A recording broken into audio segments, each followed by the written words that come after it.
And then I was in J101, Journalism 101 class, so like my first semester at KU. And at this point, I was like an ESPN guy. I just like knew I wanted to. At this point, I was kind of trying to focus in on. I had all these community college credits, so I had like 2.5, like basically years of college left. What was I going to do? And I knew I wanted to do something with sports, but I wasn't really sure the exact angle I wanted to take. And I'm in J101, and they do this thing. It's a huge class, dude. I'm talking about fucking 2,500 people in this class, ginormous, in an auditorium. And the teacher said, grab a partner. There's going to be a partner. And I was too lazy to get up and find somebody. There's a homeboy sitting pretty close to me who's just dressed like a straight nerd. I'm talking about he's got a giveaway from like the Royals game the week before, the KU game, a couple nights ago, and I'm like, this is my guy. Thick glasses, your typical nerd or whatever. Well, his name was Taylor, and he happens to be my best friend still to this day. That's awesome. But I'm like, yo, man, you want to be my partner? So we start talking. I'm like, what are you doing in this class?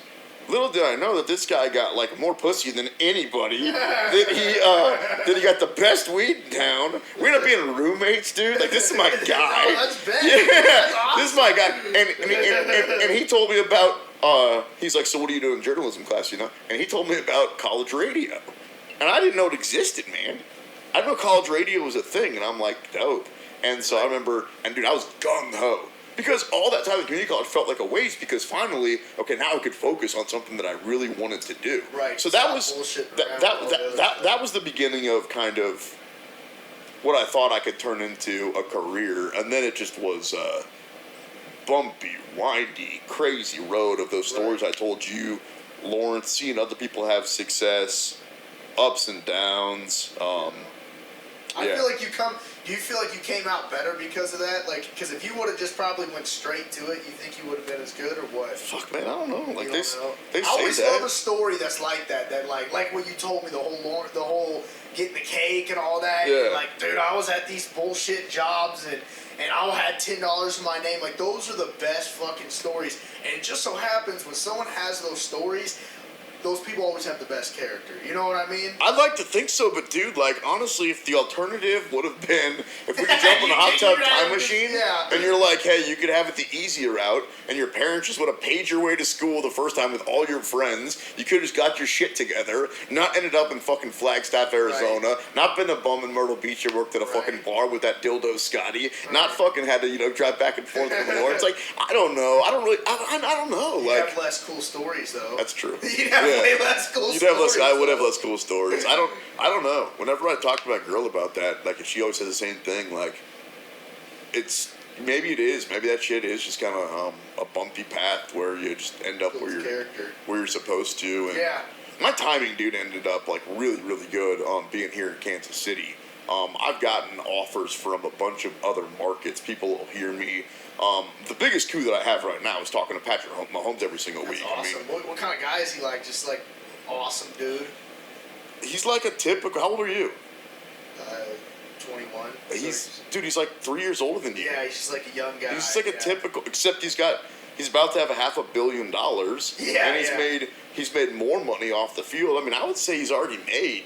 My guess would be with his Adidas and Oakley and all the big, like the water company that he deals with and all the huge ones, he's probably already got $100 million in the bank or something like that, and another $500 million coming to him. So I don't know how anybody could be like normal, but when I talk to him every single week, he is relatively normal, dude. That's what it seems like. He's pretty normal. And that's awesome. Like to have that much success at such a young age and not like go off the rails. You know what I mean? Yeah. And he's such a humble guy. At least it seems. I think it's because, like you were just talking about, he was not the number 1 overall pick. Yeah. He wasn't the first quarterback taken. Bumpy road. He had doubters. He was definitely placed in a perfect situation here. I mean, he's placed in a perfect situation here. 100%. And really, he changed. I think he changed everything. I mean, he's already, I would say, I'm trying to think, the most famous Kansas Citian, maybe, of all time. Oh, yeah, 100%.